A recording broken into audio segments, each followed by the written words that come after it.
Bismillah,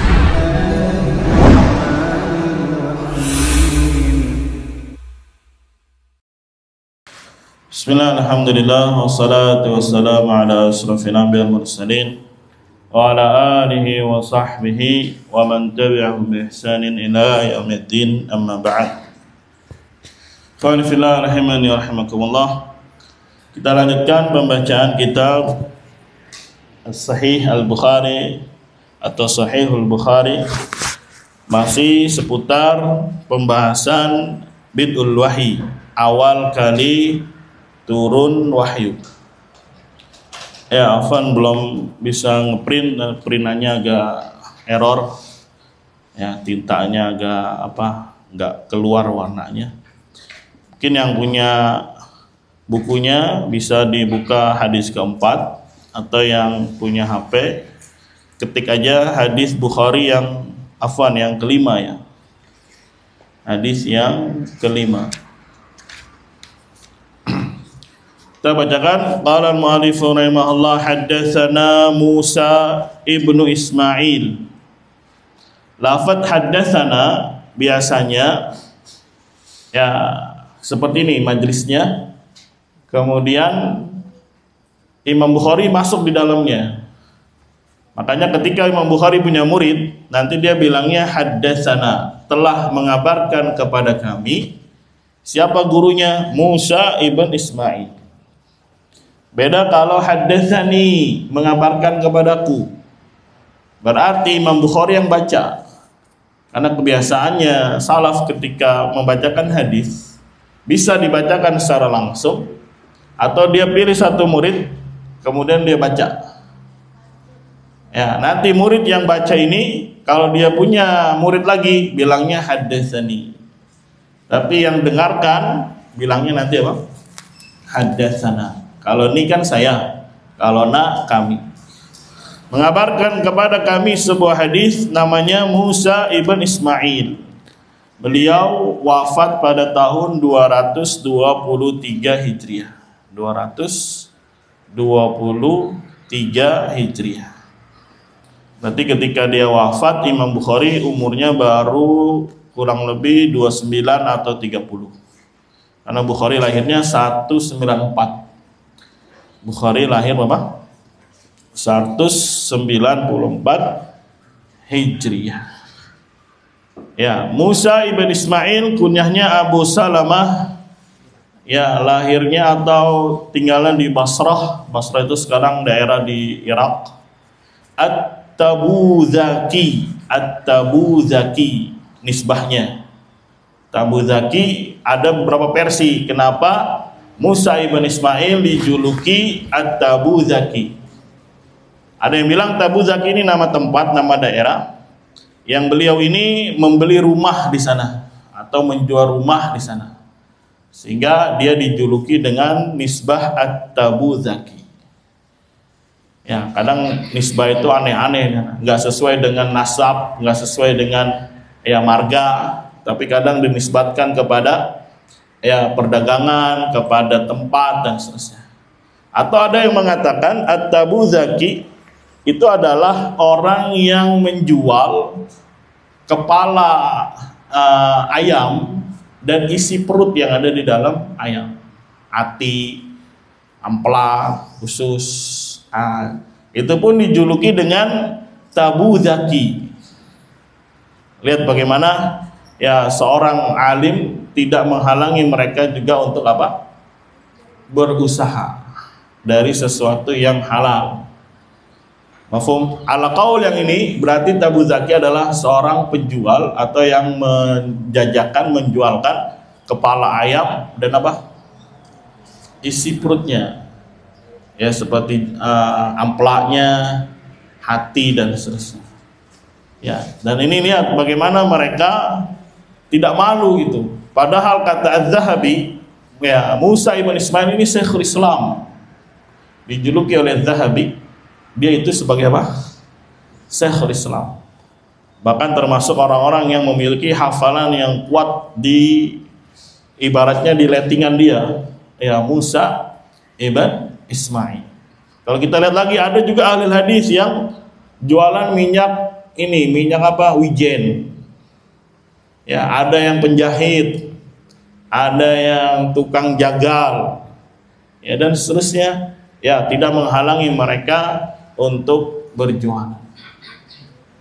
Jadi jangan malu ya. Lihat aja orang yang lebih soleh, yang lebih alim, mereka kalau mungkin zaman sekarang cuman jualan ayam, ya cuman jualan kepala ayam. Nah, ya ini malah menjaga iffahnya. Padahal seorang alim besar, seorang apa? Ulama besar yang memiliki ilmu yang luar biasa, tapi tidak menghalangi mereka untuk berjual beli. Itu siapa? Musa ibn Ismail rahimahullahu ta'ala. Qala haddatsana Abu Awanah. Kemudian qala ini kembali ke Musa. Musa berkata telah mengabarkan kepada kami Abu Awanah. Abu Awanah namanya Al-Waddah. Namanya siapa? Al-Waddah ibn Abdullah Al-Yashkuri, sama orang Basrah. Beliau lahir 175 Hijriah, meninggal 122. 175 lahirnya, meninggal 122. Dan kata Imam Ahmad, beliau ini termasuk orang yang sahihul kitab. Jadi kalau dia menyampaikan hadis dengan hafalan, terkadang keliru. Karena hafalan itu ada dua model. Hafalan dari kitab, buku, dan hafalan fis sadr, itu di dada. Mafhum? Ya, ini kebiasaan ulama-ulama ahlul hadis yang bisa kita tiru. Tinggal kita lihat di mana kekuatan kita nih. Kekuatan hafalan dari hati atau dari apa? Buku. Pilihannya itu aja sudah. Jangan ini nggak punya, ini apa? Nggak punya. Senyumnya. Misalkan kayak anaknya Abu Daud. Abu Daud punya anak luar biasa juga di dalam hafalannya. Disebutkan dalam riwayatnya beliau atau dalam biografi beliau, yang menyampaikan hadis 36.000, salahnya cuma 7 dari hafalan. 36.000 hadis, salahnya cuma berapa? 7. Ya. Ini santri suruh ngafal hadis ya satu aja susah. Tapi yang penting punya catatan gitu. Misalkan dia paham nih, nggak kuat dalam menghafal, ya sudah, yang penting punya apanya? Punya bukunya. Ini buku udah nggak beli, nggak punya, hafalan juga nggak ada. Nanti apa yang mau dia sampaikan? Nanti apa yang mau dia kasih, dia beri? Ya, kata para ulama, faqidu syai' la yu'ti. Seorang yang tidak punya apa-apa itu nggak akan bisa beri. Mau dipaksa juga mau diambil nggak akan bisa beri. Ya, makanya hari ini apa yang kalian hafal itu insyaallah taala akan bermanfaat kelak ya ketika mulai berdakwah, mulai mengajar. Ya, jadi Abu Awana ini termasuk orang yang kalau menyampaikan hadis itu dengan buku. Mafhum? Ya, dan ini tidak hina, ini tidak apa? Tidak menurunkan kadar kemuliaannya. Walaupun ada juga mafhum yang kuat di dalam hafalan hatinya, seperti Waqi' ibn Jarrah. Kalau belajar nggak pernah bawa buku. Ya. Terus gimana? Dengerin aja. Ya, kadang sambil main, terus kalau ditegur main aja. Ya hafal nggak? Blok blok blok, langsung hafal. Wah, ini kan istimewa ini. Mau diomelin nggak jadi karena hafal. Ini siapa? Waqi' ibn Jarrah. Tidak pernah nulis di bukunya. Kekuatan hafalnya luar biasa. Sekali dengar langsung apa? Langsung hafal. Nah, ini juga bentuk penjagaan Allah Subhanahu wa taala terhadap dinil Islam. Ya. Mafhum? Jadi perhatikan dari mana ilmu itu kita catat, ilmu itu kita hafal. Walaupun ulama mengatakan ya hifdzu atau dhabtus sadr itu a'az. Hafalan di hati itu lebih mulia. Tetapi dhabtul kitab ahfad. Hafalan melalui buku itu lebih terjaga. Karena bisa jadi nanti dia lama-lama tua, ya akhirnya apa? Hafalannya kendor. Makanya anaknya Abu Daud itu ketika tua, dia tidak mau menyampaikan hadis kecuali ada anaknya di sebelah sambil ngecek buku. Ya, kalau misalkan salah ditegur sama anaknya sebelah. Salah, Mbak, ya ini kurang ini. Ya, walaupun di masa mudanya luar biasa hafalan di dalam apanya? Hatinya. Tapi ketika masa tua namanya hafalan. Lama-lama mulai apa? Mulai menurun. Nah, ini karakter ya Abu Awanah Al-Waddah ibn Abdullah rahimahullahu taala. Qala hadatsana Musa ibn Abi Aisyah. Lah mengabarkan kepada kami Musa ibn Abi Aisyah. Qala hadatsana Sa'id ibn Jubair. Ini Sa'id ibn Jubair yang sering kita kisahkan, mafhum, yang dibunuh oleh siapa? Hajjaj ibn Yusuf. Ya, setelah Sa'id ibn Jubair meninggal, akhirnya Hajjaj ini seperti dihantui di dalam tidurnya, di dalam mimpinya. Beberapa hari, akhirnya setelah itu dia tewas karena rasa takutnya, rasa cemasnya, rasa galaunya dia, ya, ketika atau setelah membunuh siapa? Sa'id ibn Jubair rahimahullah ta'ala. Mafhum? Ya, ini juga Sa'id ibn Jubair yang kemarin di kitab Tauhid kita bahas tentang masuk surga bighairi hisabin wala adzab. Yang menyampaikannya adalah siapa? Sa'id ibn Jubair. Beliau lahir pada tahun 46 Hijriah, meninggal tahun 95. Gak panjang umurnya, berapa tuh? Lahir 46 Hijriah, meninggal 95, berarti kurang lebih berapa umurnya? 49, ya hampir 50. Termasuknya muda usia segitu ya. Imam Muslim aja nggak panjang, cuma 54 atau 55. Sama apa Imam Syafi'i juga lahir 150, meninggal 204, berarti umurnya cuma 54 tahun. Al-Imam Syafi'i rahimahullahu ta'ala. Tapi ilmunya Masya Allah yang diwariskan sampai hari ini, kekal sampai hari ini, bisa dirasakan manfaatnya. Al-Imam Syafi'i rahimahullahu ta'ala. An Ibni Abbasin, dari Abdullah ibn Abbas. Lihat, ini namanya sanad. Ya, namanya sanad. Sanad itu ya rangkaian rawi. Nah, nama-nama ininya disebut rawi. Rawi itu yang menyampaikan hadis. Dari Musa, Abu Awana, kemudian Musa ibn Abi Aisyah, kemudian Sa'id ibn Jubair, dan Ibn Abbas. Berarti 5 rawi di dalam satu sanad. Jadi Sa'id ibn Jubair itu termasuk murid dari Abdullah ibn Abbas.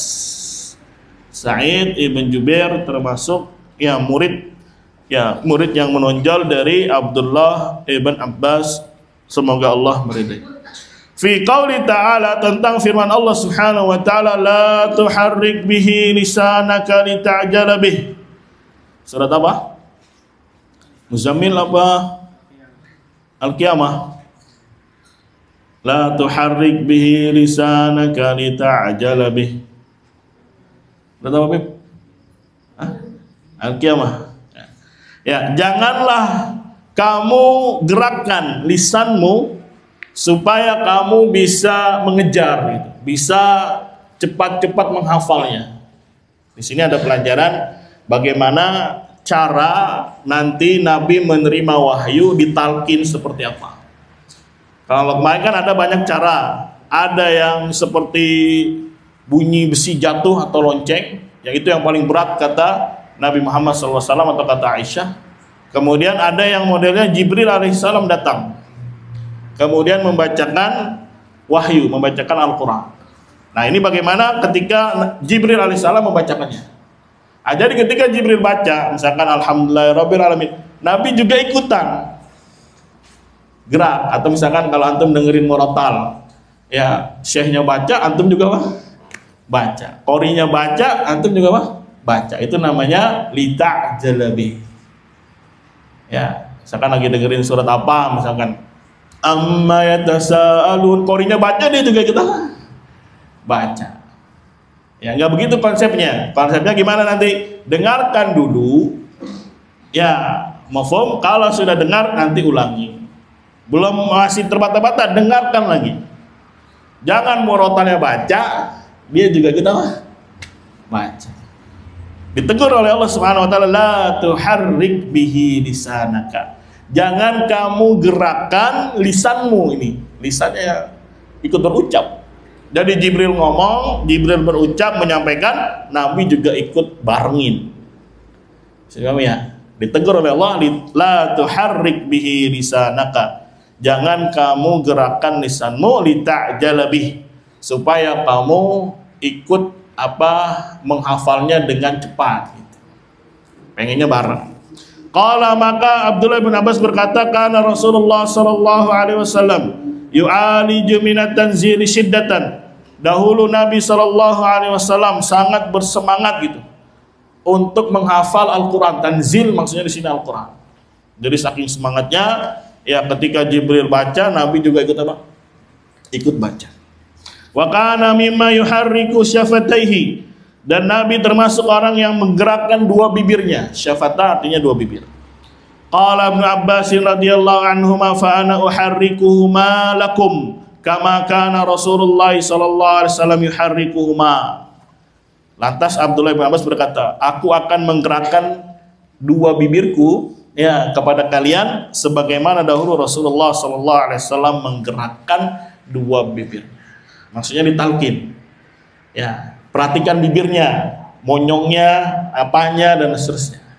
Bukanya atau apanya. Ya, bisa dipahami. Ini menunjukkan ketika menyampaikan Al-Qur'an, betul-betul perhatikan juga bagaimana gerakan lisannya. Dari sini juga kita pahami bagaimana para sahabat bukan hanya mengambil ilmu, mengambil Al-Quran secara hafalan, tapi memperhatikan bagaimana Nabi Muhammad SAW mengucapkannya. Lihat, perhatikan. Dalam masalah Al-Quran saja ya, seperti ini, mengucapkan saja, betul-betul diriwayatkan sebagaimana Nabi menggerakkannya. Apalagi dalam masalah-masalah besar. Ya, nggak mungkin mereka tinggalkan, mereka sibuk dengan perkara-perkara bagaimana bibir bergerak, kemudian masalah-masalah tauhid, masalah-masalah akidah yang besar mereka sepelekan, nggak mungkin. Ya, ini mustahil. Bahkan kata Syekhul Islam rahimahullah taala, para sahabat itu ya bukan hanya diberikan lafadznya oleh Nabi, tapi begitu juga diberikan maknanya, maksudnya apa. Dan kemudian para sahabat menyampaikan Al-Quran kepada para tabi'in, itu lebih besar porsinya dalam masalah makna ketimbang hanya sekedar lafaz-lafaznya atau bagaimana gerakan lisannya. Ya, ya, karena mereka khairul ummah, sebaik-baik generasi, nggak mungkin mereka hanya sibuk masalah bagaimana gerak lisannya dan seterusnya, kalau salah mungkin dihukum dan seterusnya. Tapi ada masalah yang lebih besar yang pasti mereka sampaikan karena mereka punya amanah ilmiah. Sudah ya, ibaratnya yang kecil saja disampaikan, apalagi yang besar kan. Ya, tidak dibiarkan umat ini terombang-ambing dengan pikirannya sendiri, maupun mencari sendiri, tidak. Tapi mereka juga menyampaikan perkara-perkara yang besar. Wa qala Sa'idun, begitu juga Sa'id, ana uharrikuhuma kama ra'aitu ibn Abbasin yuharrikuhuma faharraka syafatai. Begitu juga Sa'id berkata, aku akan gerakkan kedua bibirku kepada kalian, itu murid-muridnya, sebagaimana aku melihat Abdullah bin Abbas telah menggerakkannya. Ini kalau dalam ilmu mustalah disebut tasalsul atau disebut ya hadis musalsal. Jadi musalsal itu misalkan ana pegang jenggot gini ya, terus nyampaikan hadis. Nanti antum ketika punya murid sampaikan lagi sambil pegang jenggot. Nah, itu namanya ya musalsal. Ya, bisa dipahami ya. Jadi ini menunjukkan ketika murid dikasih hadis, dikasih ilmu, itu juga perhatikan bagaimana gurunya memberi. Nanti bisa jadi ketularan gitu, ikut-ikutan. Ketika dia nyampein lagi ke murid-muridnya, diperagain atau diikuti bagaimana gurunya menyampaikan atau memberi. Itu namanya musalsal. Ya, ada ingat bait syairnya dalam baikunnya? Musalsalun kul ma'ata, musalsalun kul ma'ala wasfin ata mislu ana, lupa. Nah, dicek ya. Ingat nggak? Sarul. Musalsalun musalsalun kul. Lupa, nanti dicek ya.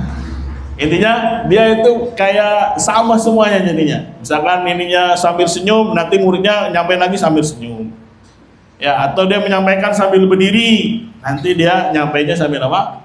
Sambil berdiri. Nah, jadi ketika Nabi menggerakkan, ya dilihatin sama Abdullah bin Abbas. Kemudian Abdullah bin Abbas nyampein ke muridnya Sa'id ibn Jubair, nih saya kasih tahu nih gerakannya begini-begini. Nanti Sa'id ibn Jubair punya murid begitu juga. Tapi sini berhenti sampai Sa'id ibn Jubair. Yang lainnya tidak melakukannya karena tidak wajib yang seperti ini. Ya, ini sifatnya untuk apa? Lebih dobet, untuk dobet itu mengikat peristiwanya seperti itu. Bisa dimahami ya? Ini apa? Ketika Nabi Shallallahu Alaihi Wasallam menggerakkan lisannya, kemudian Allah katakan la tuharrik bihi lisanaka. Fa'anzalallahu ta'ala la tuharrik bihi lisanaka lita'jala bih. Inna alaina jam'ahu wa qur'anah. Jangan kamu gerakkan lisanmu supaya kamu bisa cepat gitu, terburu-buru untuk menghafalnya. Inna alaina jam'ahu wa qur'anah. Sesungguhnya tanggung jawab kami untuk mengumpulkannya dan membacakannya. Ya, qala jam'ahu laka fi sadrik. Tafsir dari jam'ahu adalah mengumpulkan Al-Qur'an untukmu di dalam dadamu. Itu sudah tanggung jawab dari Allah Subhanahu wa taala. Wa taqra'ahu, dan kamu membacanya. Lihat dibacanya taqra'a. Ya. Wawunya untuk menunjukkan apa namanya? Nasab di sana yang menunjukkan kebersamaan. Ya. Kemudian atau bersamaan itu kamu bisa membacanya. Jadi dikumpulkan dulu di dalam hatinya, didengarkan, disimak, mafhum dengan teliti, nanti kemudian kamu bisa membersamainya dengan membacanya. Jadi jangan ya misalkan lagi jelasin dia nyatet misalkan. Dengerin aja dulu maksudnya apa, nanti sudah terkumpul dalam hatinya, baru dia kasih kesimpulan. Dia bikin garis besar. Itu cara apa? Cara belajar. Misalkan nih Hirani mau hafalan baru, ya dengerin dulu, misalkan ke Labib, tolong bacain ayat ini, dengerin dulu. Ya, jangan dia baca, antum baca. Tapi dengarkan dulu, kemudian baru pahami, kemudian baca ayat yang sudah ditalqin tadi. Faidza qara'nahu fattabi' Qur'anah. Maka apabila kami telah membacakan Al-Qur'an, maka ikutilah bacaannya. Qala Abdullah bin Abbas berkata, fastami' lahu wa ansit. Istami artinya fokus, dengarkan, dan diam. Ansit itu diam. Tapi diam, betul-betul diam. Karena diam itu ada dua. Ada uskut. Pernah dengar kata apa? Uskut. Artinya apa? Diam. Maksudnya diam, jangan ngomong. Tapi masih boleh gerak. Tapi kalau ansit, diam mulutnya, diam juga badannya. Itu namanya ansit. Ya, makanya kalau ada khotib naik, ya apalagi orang kampung sini kalau misalkan Idul Adha, Idul Fitri, ya ansitu rahimakumullah. Wah, itu maksudnya apa? Suruh diam mulutnya, suruh diam juga banyak badannya. Tapi kalau uskut, diam apanya? Mulutnya. Misalkan dia banyak ngoceh nih, bilangnya apa? Uskut, ya, itu diam. Tapi dia masih gerak sono nggak masalah. Tapi kalau sudah ansit, diam, bukan hanya lisannya tapi badannya. Fokus dengerin. Nah, itu cara apa? Mentalkin Jibril alaihissalam kepada Nabi Muhammad sallallahu alaihi wasallam. Ya, terkadang lihat ya, namanya orang belajar punya karakter. Di awal kali mungkin dia takut, ragu. Ya, saya bisa nggak? Sebagaimana pas turun apa Iqra. Nabi disuruh baca Iqra, suruh ikutin. Tapi dia nggak mau, nggak bisa karena ada rasa kekhawatiran. Takut begini dan begitu kalau belajar. Tapi setelah dia merasakan manisnya ilmu, manisnya wahyu, ya ada kecenderungan yang kedua. Apa itu? Semangat. Jadi ya belum selesai dibaca sudah apa?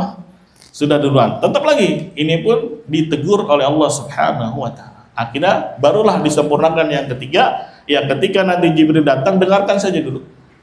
Ya kalau sudah selesai, mafhum, kamu ikuti, kamu ulangi. Begitu ya. Jadi terkadang sama orang baru kenal dakwah itu semangatnya luar biasa. Jangan terlalu semangat juga, slow aja dulu ya. Takutnya nanti terlalu semangat ya, malah kendor juga, kendornya jauh ya. Kendornya lama. Ya, mafhum, makanya kata Nabi saddidu wa qaribu.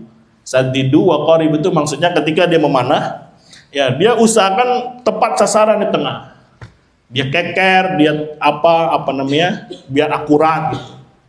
Walaupun nanti hasilnya mungkin nyarang ke kanan dikit, nyarang ke kiri dikit, ke bawah dikit, nggak masalah. Yang penting sudah saddidu wa qarib.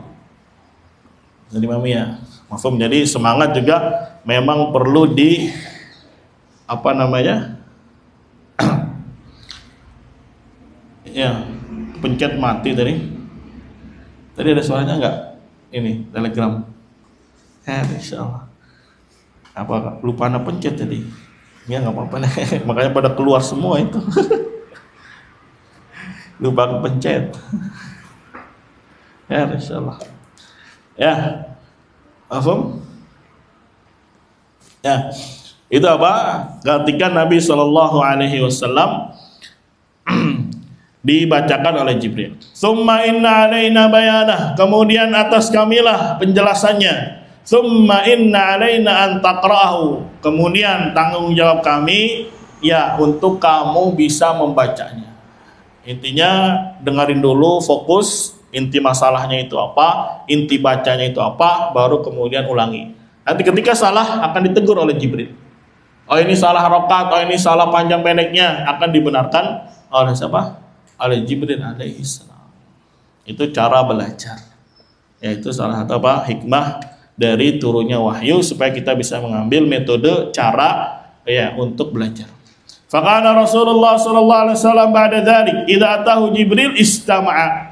Maka dahulu Nabi sallallahu alaihi wasallam setelah perkara ini, setelah kejadian ini, apabila Jibril datang kepada Nabi istama'a, maka Nabi fokus mendengarkan.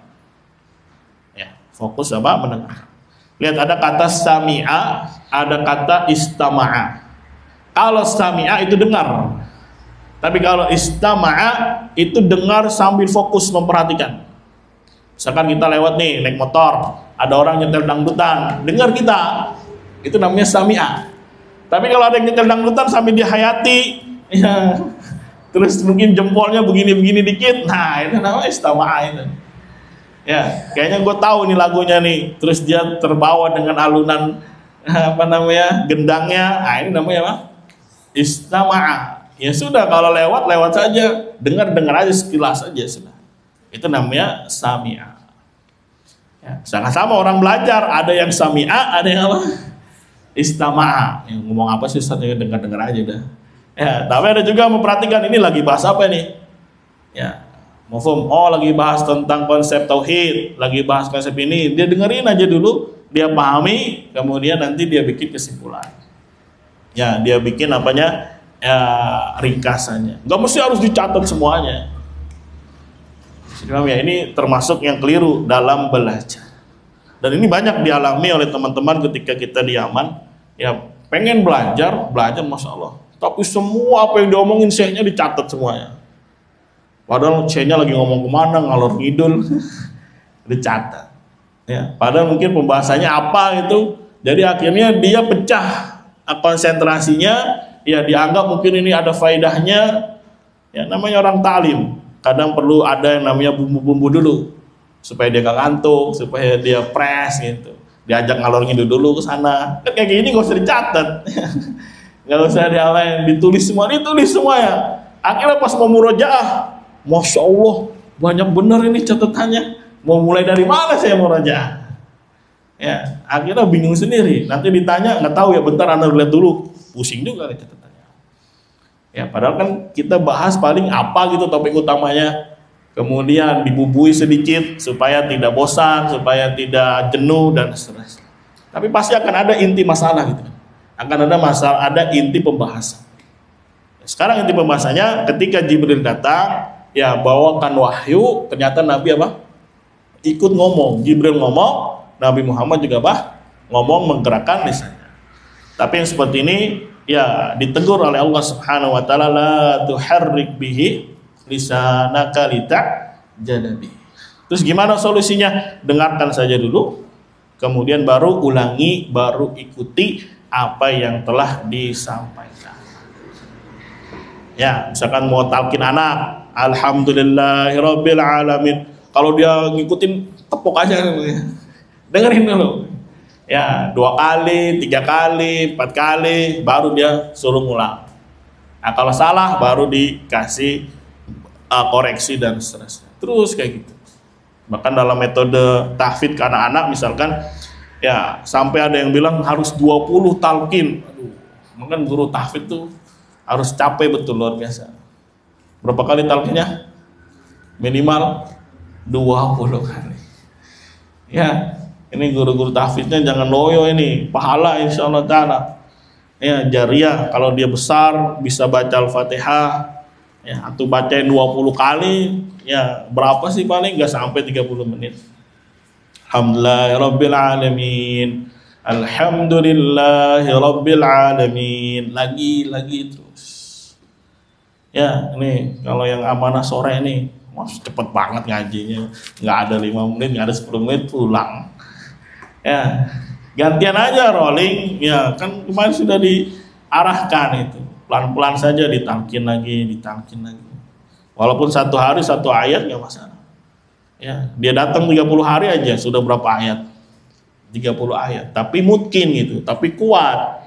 Ditalkin terus, besok lagi diulangi lagi. Ya.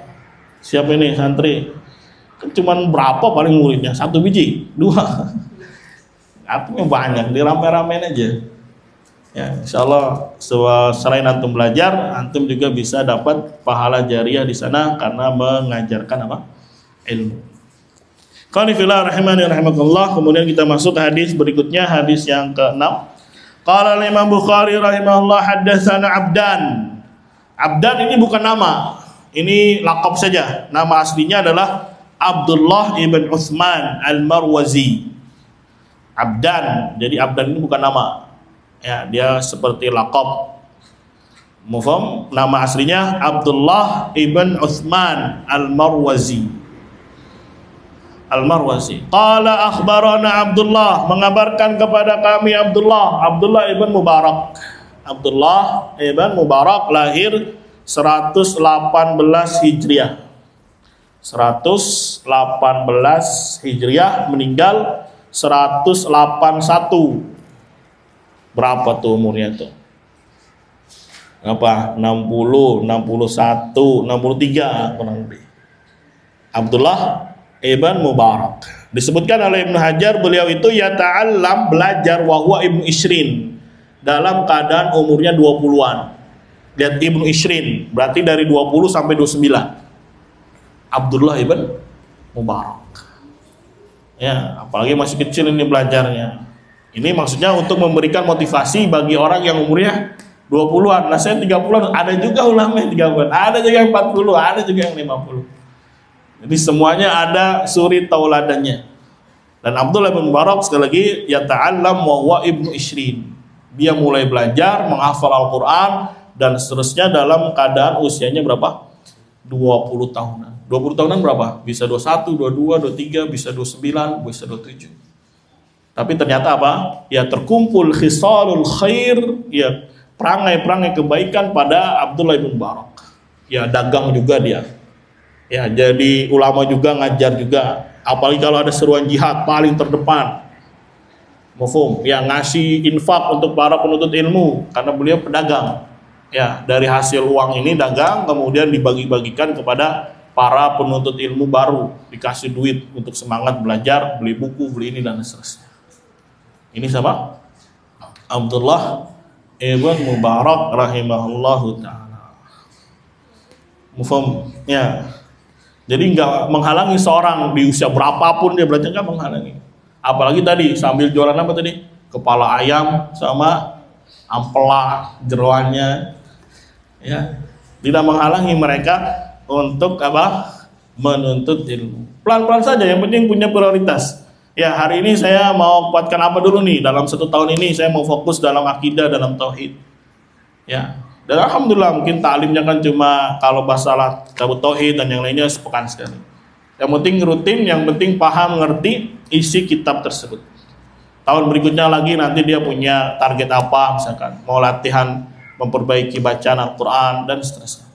Ya, tetap usaha jalan terus. Ya, bisa dimami, barakallah. Kemudian qala akhbarana Yunus aniz Zuhri, mengabarkan kepada kami Yunus dari Zuhri. Zuhri Muhammad ibn Muslim Ibnu Syihab. Ada di situ. Namanya tahwilus sanad. Jadi sanadnya ada 2 atau ada 3. Jadi kalau ada baca hadis terus ada tanda itu menunjukkan ya sekarang kita pindah ke sanad berikutnya. Karena dalam satu hadis ini nanti ada beberapa sanad. Haddatsana Bishr ibn Muhammad, mengabarkan kepada kami Bishr ibn Muhammad. Nah, berarti Bukhari punya 2 guru, Abdan dan Bishr ibn Muhammad. Nah, masing-masing punya jalur berbeda. Masing-masing punya jalur berbeda, tapi nanti di tengah jalan ketemu pada satu titik. Makanya dikasih di situ. Itu sekarang kita pindah ke sanad berikutnya. Nah, kita lihat sekarang. Qala akhbarana Abdullah bin Mubarak. Nah, dari sini kita paham Abdullah bin Mubarak punya 2 murid, Abdan dan Bishr. Nah, Bukhari ibaratnya cucu dari murid cucu. Dia ngambil dari Abdan juga, ngambil dari siapa? Bishr juga. Begitu, Masya Allah. Kemudian kita lanjutkan. Qala akhbarana Yunus wa Ma'mar. Nah, ada tambahan Ma'mar di sana. Mengabarkan kepada kami Yunus dan Ma'mar aniz Zuhri, dari Zuhri. Nah, berarti ketemunya di Zuhri semua. Anda bikin aja di papan ya, biar lebih lebih enak.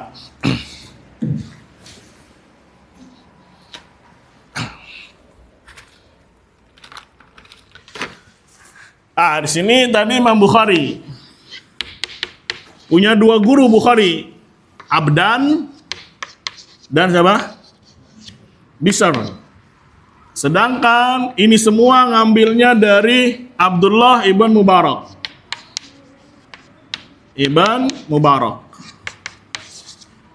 Paham ya? Ketemu di sini. Tapi kalau riwayatnya Abdan di sini dari Yunus dari Zuhri.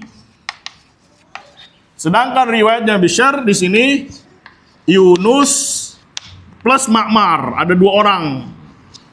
2 orang ini ngambil dari Zuhri.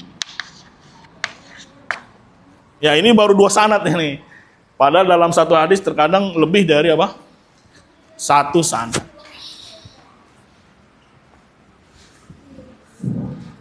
Paham ya? Jadi Bukhari punya 2 guru, Abdan dan siapa? Bishr. Masing-masing ngambil dari Abdullah ibn Mubarak. Nah, kalau surahnya begini bisa jadi ada 2 majelis. Ya, majelis pertama ya kepada Abdan. Ya, mungkin beda rating antara Abdan dengan Bishr. Abdan dapat dari Abdullah bin Mubarak dari Yunus. Sedangkan di majelis yang lain Bishr dapat dari Abdullah ibn Mubarak, kemudian dari siapa Abdullah bin Mubarak? Dari Yunus dan Ma'mar. Begitu. Jadi Zuhri punya 2 murid juga di situ, Yunus dan apa? Ma'mar. Ya, ini baru bicara tentang sanad. Dan Imam Bukhari dikisahkan punya kurang lebih 1 juta riwayat. Cuman ditelaah sama beliau, dipilih-pilih mana yang kuat, sehingga ya tersisihkanlah, terseleksi kurang lebih 8 ribuan. Ya, dari banyak sanad beliau pilih yang ini. Qala akhbarani Ubaidullah ibn Abdullah. Nah, sekarang Zuhri punya guru namanya Ubaidullah ibn Abdullah. An ibni Abbasin, dari Abdullah ibn Abbas. Qala kana Rasulullah sallallahu alaihi wasallam ajwadan nas. Dahulu Nabi sallallahu alaihi wasallam adalah manusia yang paling dermawan. Ajwad paling baik, paling karim, paling dermawan. Wa kana ajwadu ma yakunu fi Ramadan. Dan yang paling dermawannya apa yang terjadi di bulan Ramadan. Jadi ajwad ini bukan hanya dermawan dalam masalah uang. Ya, tapi di sini maksudnya Nabi punya kedermawanan dalam masalah waktu. Ya, ketika bulan Ramadan hampir full waktunya untuk murojaah Al-Quran. Ya, makanya tetap dikatakan dia ajwadun nas. Jadi ketika kita baca Al-Quran, hakikatnya kita juga sedang memberikan waktu kita itu. Walaupun cuma 1 lembar, walaupun cuma minimal berapa ayat, ada 1 ayat, kasihan amal sehari dengan anggaplah sehari 1 ayat, anggap saja 17 tahun kita baru khatam Al-Quran ya, anggap apa 1 hari 1 ayat kita baca, atau kita hafal lah, atau baca atau hafal, pokoknya ya 1 hari aja nggak pernah putus, kurang lebih nanti 17 tahun dia baru apa, baru khatam. Itu baru khatam ya, belum hafal ya. Kalau sambil dihafal ya nggak masalah, lebih bagus. Apalagi ini Nabi di bulan apa? Di bulan Ramadan. Ya, bisa berkali-kali khatam, bukan hanya sekali 2 kali. Hina yalqahu Jibril, tatkala Jibril menemui beliau sallallahu alaihi wasallam. Wa kana yalqahu fi kulli lailatin. Jibril bertemu dengan Nabi setiap malam min Ramadan, dari bulan Ramadan. Fayudarisuhul Quran. Yudaris itu murajaah. Jadi Jibril bersama Nabi Muhammad mau murajaah Al-Quran. Jadi Nabi yang baca, nanti Jibril yang mendengarkan. Fala Rasulullah sallallahu alaihi wasallam ajwadu bil khair minar rihil mursalah. Dan betul-betul Nabi Muhammad sallallahu alaihi wasallam ya paling dermawan dalam kebaikan ketimbang angin yang berhembus. Ya, karena angin berhembus kan itu cuacanya enak ya, sejuk. Tapi Nabi itu lebih sejuk, lebih dermawan ketimbang angin tersebut. Ya, ketika di bulan apa? Ramadan. Ya, kalau di bulan Ramadan paling banyak apanya? Jobnya. Ya, luar biasa tuh. Job apa? Job Ramadan. Tapi Nabi SAW ya paling semangat di dalam menghafal atau murojaah Al-Quran. Ya, kalau di kita udah kebiasaan lah, kalau bulan apa? Ramadan sudah mau akhir-akhir aja. Wah, itu godaan setannya luar biasa. Yang penuh itu apa? Mall. Yang penuh apa? Pasar. Yang penuh terminal. Ngapain? Mudik pulang kampung. Ya, padahal kalau di Arab sendiri kebiasaan itu adatnya Idul Fitr itu disebut hari raya kecil. Sedangkan Idul Adha hari raya apa? Besar. Jadi pulang kampungnya Idul Adha. Jadi kalau Idul Fitr nggak pulang kampung, ya kan orang puasa capek dia pada awal ini pulang kampung. Masya Allah orang Indonesia ini emang luar biasa ya. Sampai bela-belain nggak puasa atau berangkat malam 27 misalkan.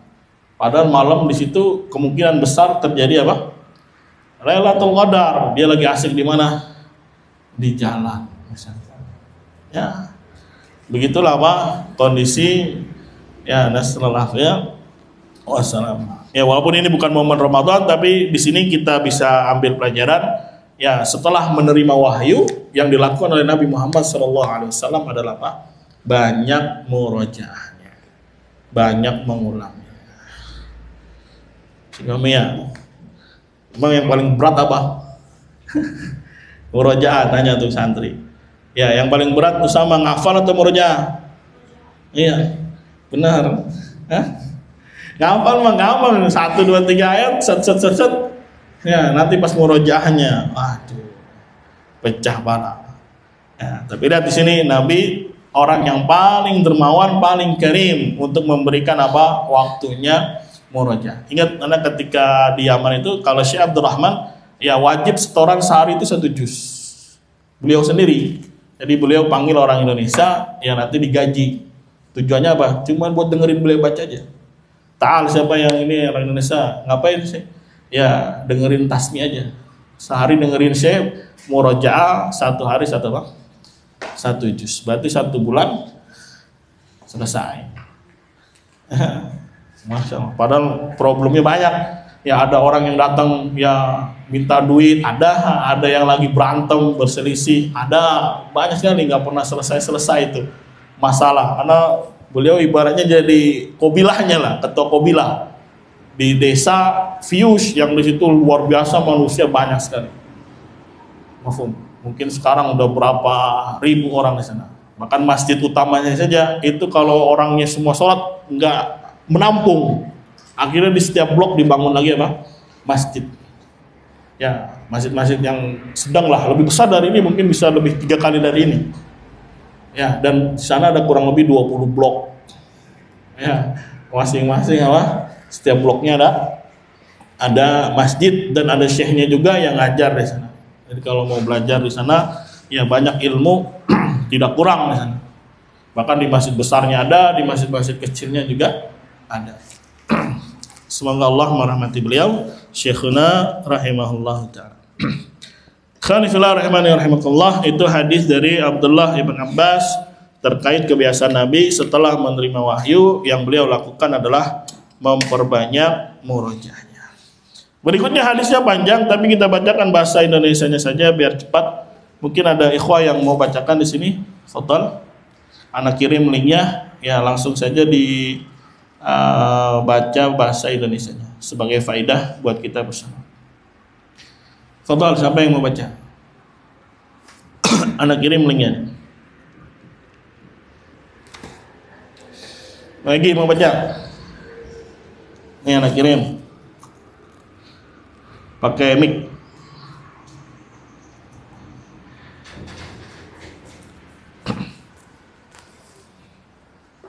Panjang ini soalnya hadisnya. Kalau dibaca coba.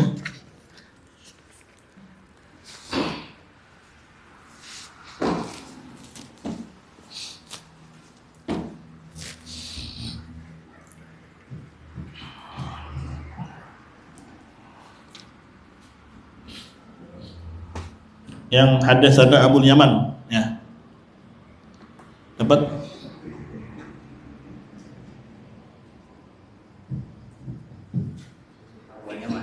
Ya, dari situ. Bismillah. Telah menceritakan kepada kami Abu Al-Yaman Al-Hakam bin Nafi. Dia berkata, telah mengabarkan kepada kami Syuaib dari Az-Zuhri, telah mengabarkan kepadaku Ubaidullah bin Abdullah bin Utbah bin Mas'ud, bahwa Abdullah bin Abbas telah mengabarkan kepadanya bahwa Abu Sufyan bin Harb telah mengabarkan kepadanya bahwa Heraklius menerima rombongan dagangan Quraisy yang sedang mengadakan ekspedisi dagang ke negeri Syam pada saat berlakunya perjanjian antara Nabi Shallallahu Alaihi Wasallam dengan Abu Sufyan dan orang-orang kafir Quraisy. Saat singgah di Ilya, mereka menemui Heraklius atas undangan Heraklius untuk diajak dialog di majelisnya. Yang saat itu Heraklius bersama dengan para pembesar-pembesar negeri Romawi. Heraklius berbicara dengan mereka melalui penerjemah. Heraklius berkata, Ya, cukup dulu.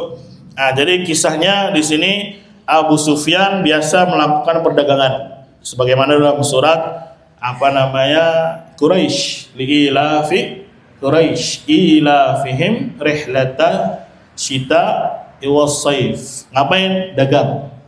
Jadi kalau musim dingin Yaman dagangnya, kalau musim panas Syam. Ya, kemana?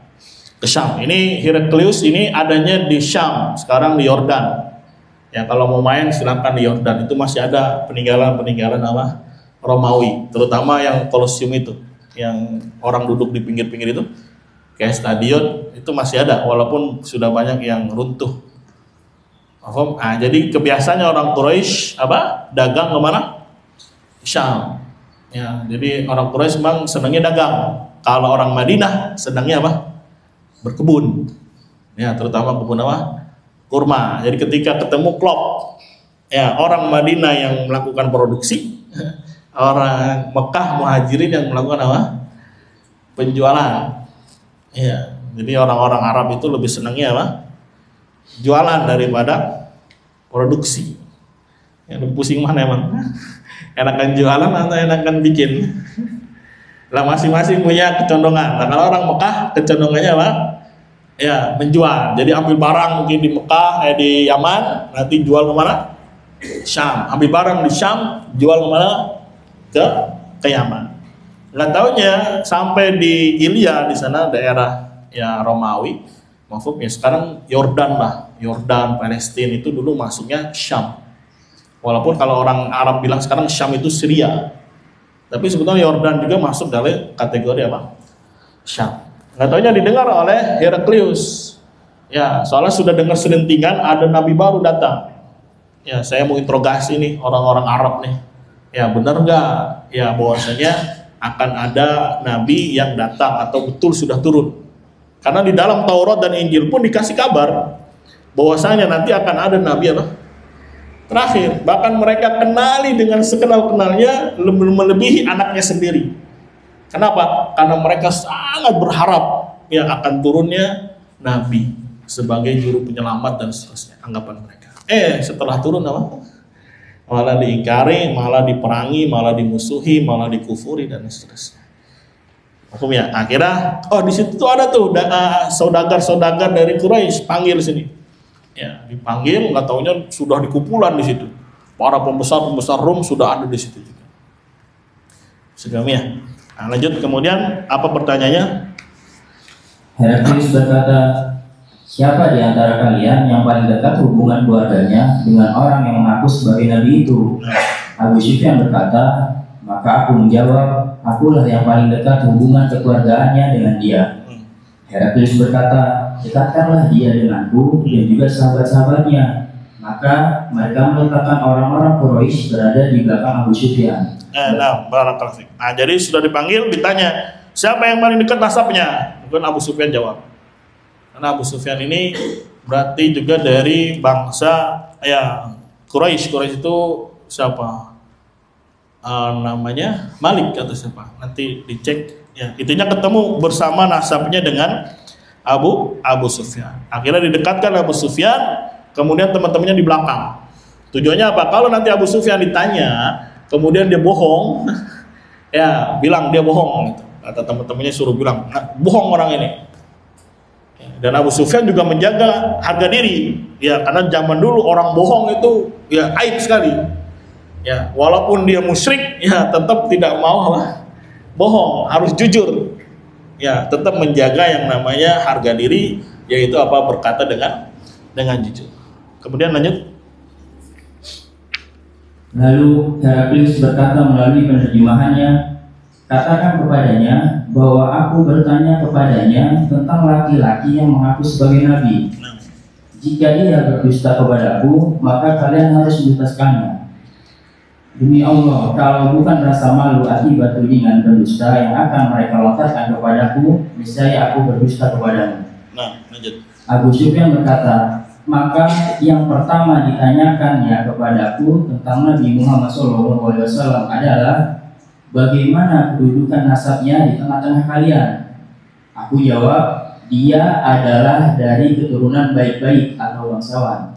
Nasab di sini yang maksudnya memiliki nasab yang bagus, ya sampai ke Ismail, sampai ke mana? Ke Ibrahim. Makanya disebut zu nasab, yang memiliki nasab yang bagus, nasab yang indah. Ya walaupun kurang tepat juga diartikan bangsawan. Bangsawan nanti orang-orang raja dan sebagainya. Intinya nasabnya bagus. Ya. Dan ini peristiwa ketika Abu Sufyan belum masuk Islam. Ya, nanti Abu Sufyan masuk Islamnya ketika Fathu Makkah. Ya, tapi dia sudah mulai ngerasa gitu, bahwasanya ya mulai bibit-bibit hidayah itu masuk ketika setelah peristiwa ini. Ya, ada sebetulnya cuman masih malu-malu, masih ragu-ragu dan seterusnya. Tapi ketika Fathu Makkah nanti Abu Sufyan masuk apa? Masuk Islam. Punya anak namanya Muawiyah. Ya, dan Muawiyah ini malah juru tulisnya Nabi Muhammad SAW. Jadi anaknya dulu yang masuk Islam, sedangkan bapaknya belum. Begitu. Lanjut. Tanyanya lagi, apakah ada orang lain yang pernah mengatakannya sebelum dia? Aku jawab, tidak ada. Tanyanya lagi, apakah bapaknya seorang raja?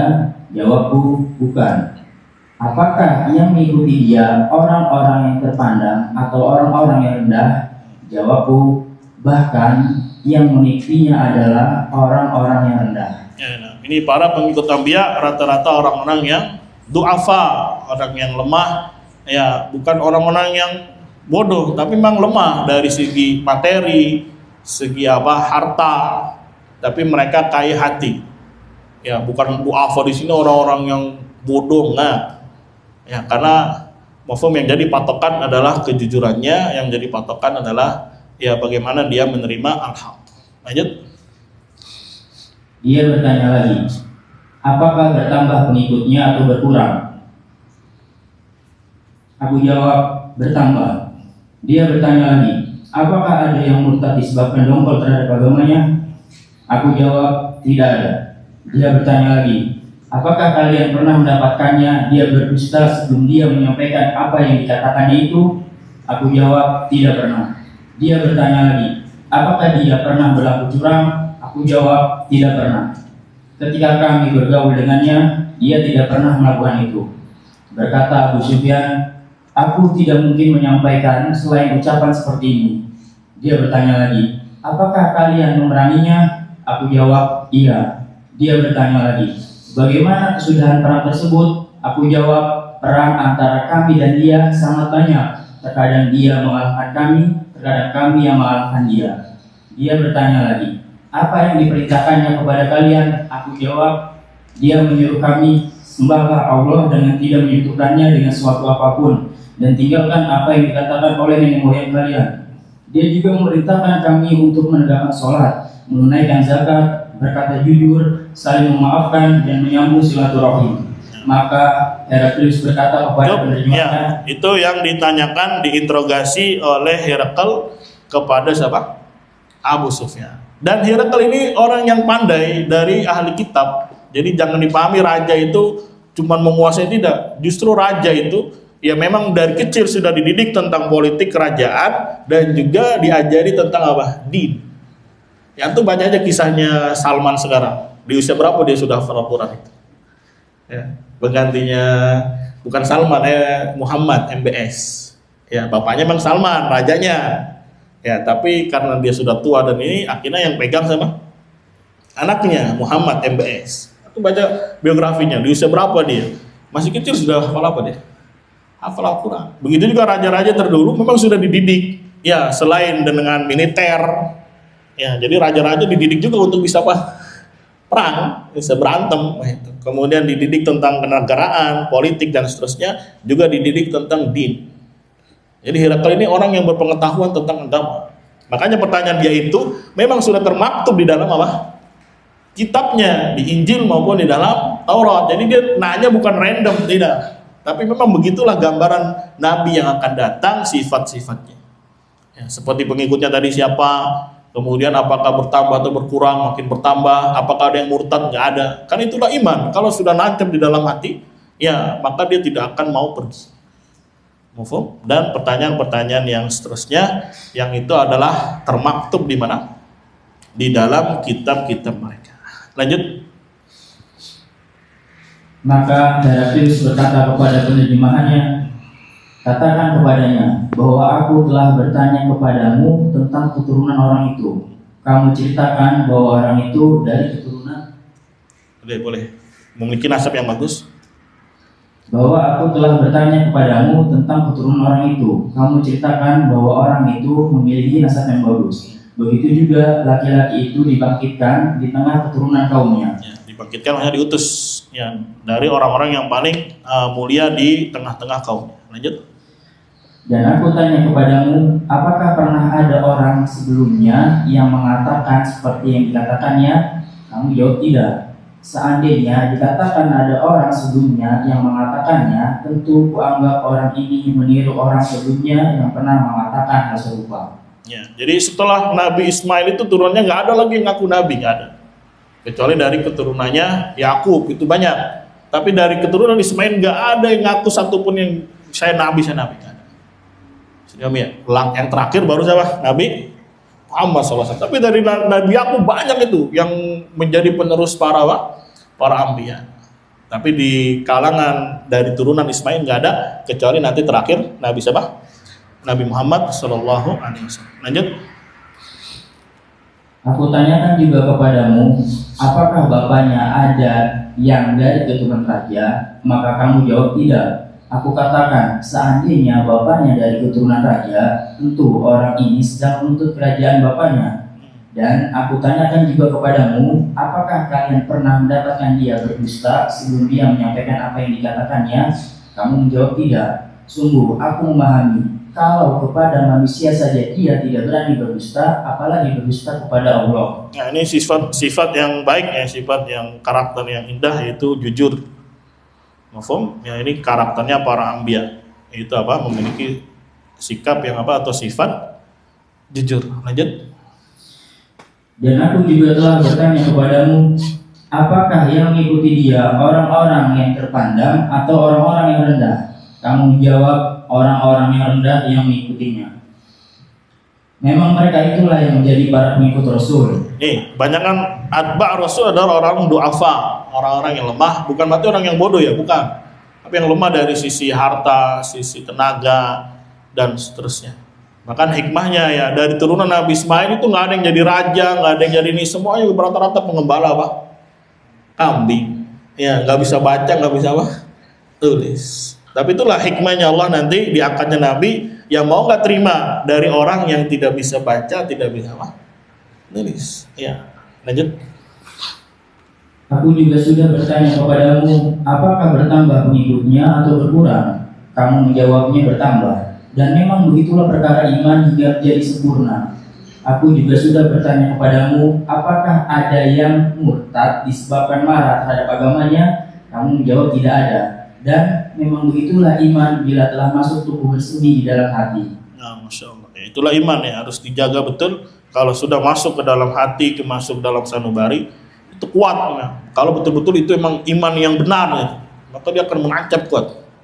Ya, mafhum, ini yang harus kita jaga, yang kita rawat. Semoga iman ini kita bawa sampai mati. Lanjut. Aku juga sudah bertanya kepadamu, apakah dia pernah berlaku curang? Kamu jawab tidak pernah. Dan memang begitulah para rasul, tidak mungkin curang. Dan aku juga sudah bertanya kepadamu, apa yang diperintahkannya kepada kalian? Kamu jawab, dia memerintahkan kalian untuk menyembah Allah dengan tidak menyekutukannya dengan sesuatu apapun, dan melarang kalian menyembah berhala. Ia juga memerintahkan kalian untuk menegakkan sholat, menunaikan zakat, berkata jujur, saling memaafkan, dan menyambung silaturahim. Lanjut, itu ya tugas yang diemban oleh para nabi. Jadi tinggal dilihat apa yang dia dakwahkan itu. Kalau yang didakwakan adalah tauhid, maka memang dialah para atba'al anbiya. Kalau enggak, ya bukan berarti. Ya, sibuk dengan masalah-masalah keluarga, mana nilai-nilai tauhidnya, mana nilai imannya. Ya, sekalipun menyampaikan keliru. Maka yang seperti ini bukan termasuk atba' para anbiya. Maka berbahagialah walaupun antum mungkin bukan ustadz, bukan ini, tapi ngerti dan bisa menyampaikan nilai-nilai tauhid dan iman yang benar. Ya, pada hakikatnya dia adalah atba' para anbiya. Ya, makanya itu ketika iman sudah nancap di dalam hati, maka kuat, tidak akan bisa apa? Lepas. Semoga Allah ya berikan kita istiqamah. Lanjut. Seandainya semua apa yang kamu katakan ini benar, pasti dia akan menguasai kerajaan yang ada di bawah kakiku ini. Masya Allah. Terus. Sungguh, aku telah menduga bahwa dia tidak ada di antara kalian sekarang ini. Seandainya aku tahu jalan untuk bisa menemuinya, tentu aku akan berusaha keras menemuinya hingga bila aku sudah berada di sisinya, pasti akan aku basuh kedua kakinya. Kalau aja sampai ngomong gitu ya. Kalau saya ketemu di depannya nih, ya, ternyata nggak ada di rombongan ini ya. Ya, tapi kalau aku mampu bisa menuju ke sana dan ketemu Nabi Muhammad SAW, aku akan apa dia? Cuci kakinya. Karena betul-betul pengagungan dan penghormatan kepada Nabi terakhir. Lanjut. Kemudian Heraklius meminta surat Rasulullah SAW yang dibawa oleh dia untuk para penguasa negeri Basra. Maka diberikannya surat itu kepada Heraklius. Ini tadi kisah tadi sudah selesai. Kemudian ya ketika Nabi sudah di Madinah memiliki kekuatan, akhirnya mulai menyebarkan risalah. Kirim ke Persia, kirim ke Romawi, kirim ke Habasyah, pokoknya kirim ke kerajaan-kerajaan yang ada di sekitar. Nah sekarang yang diutus untuk ketemu Herakl namanya Dihyah. Ya, Dihyah ini sahabat yang disebutkan sangat mirip ketika Jibril berubah bentuk jadi manusia. Itu paling mirip wajahnya dengan apa? Dihyah. Ya, dia ini termasuk sahabat yang paling ganteng. Ya, ini kalau antum punya anak kasih nama siapa? Dihyah. Ya, dia salah satu sahabat yang paling tampan yang ketika Jibril alaihissalam turun menjumpai Nabi Muhammad SAW yang berpakaian putih-putih, itu sangat mirip dengan apa? Dihyah. Ya, sangat mirip sama Dihyah. Lanjut apa isi suratnya, dan ini masih termaktub ya di museum-museum yang ada di Madinah atau yang lain, itu masih termaktub ini surat yang ditulis oleh Nabi Muhammad SAW. walaupun tulisannya tidak seperti sekarang, nggak ada titiknya, nggak ada ininya, ya bolong semua. Tapi surat ini ya menjadi tanda akan yang apa namanya keberlangsungan dinul Islam. Ya tidak dirusak, tidak rusak, ya tetap dijaga oleh Allah Subhanahu Wa Taala. Sampai hari ini ada surat tersebut. Baca suratnya. Bismillahirrahmanirrahim. Dari Muhammad, hamba Allah dan Rasulnya, untuk Heraklius, penguasa Romawi. Selamatan bagi siapa yang mengikuti petunjuk. Kemudian daripada itu, aku mengajakmu dengan seruan Islam. Masuk Islamlah kamu, maka kamu akan selamat. Allah akan memberi pahala kepadamu 2 kali. Namun jika 2 kali di sini, ketika dia baik, ketika di masa Romawi kan raja ada baiknya pasti, nggak mungkin nggak ada baiknya. Apalagi ditambah dia mengimani dengan iman Nabi Isa. Kemudian nanti masuk Islam, maka dia akan dapat 2 pahala. Pahala sebelum masuk Islam, ya, dan pahala setelah menjadi Muslim. Lanjut. Namun jika kamu berpaling, maka kamu menanggung dosa rakyat kamu. Masya Allah. Dan hai ahli kitab, marilah berpegang kepada suatu kalimat ketetapan yang tidak ada perselisihan antara kami dan kamu, bahwa tidak kita sembah kecuali Allah, dan tidak kita persekutukan Dia dengan suatu pun, dan tidak pula sebagian kita menjadikan sebagian yang lain sebagai Rob selain Allah.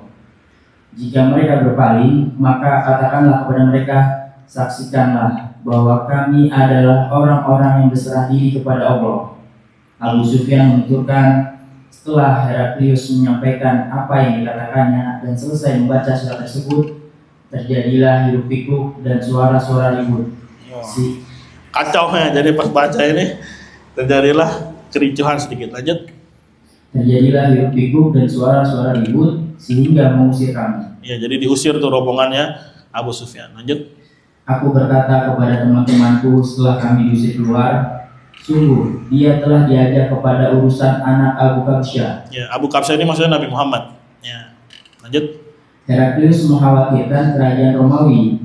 Pada masa itu pun aku juga khawatir bahwa Muhammad akan berjaya. Sampai akhirnya perasaan itu hilang setelah Allah memasukkan aku ke dalam Islam. Masya Allah. Nah, jadi nanti setelah peristiwa ini Heraklius ini diskusi sama temennya.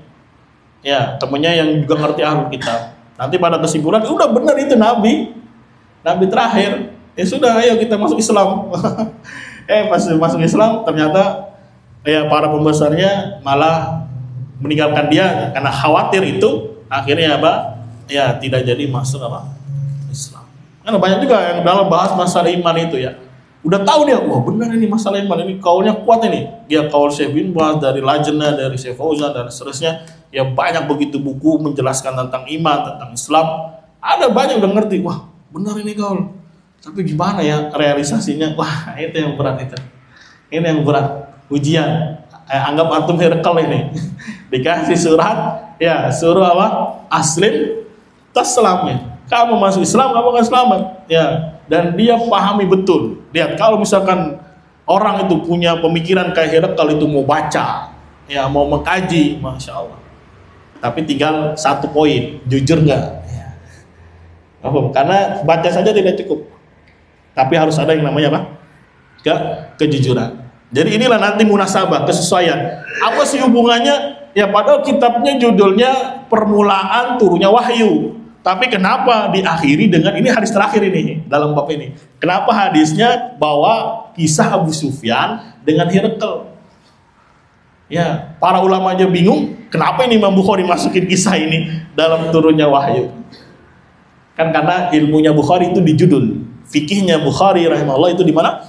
Di judul. Makanya para ulama ya mencari-cari apa sih maksud Imam Bukhari padahal kitabnya turunnya wahyu tapi yang dimasukin ini. Kira-kira ada yang bisa nebaknya? Dan juga di awal kenapa innamal a'malu binniyat?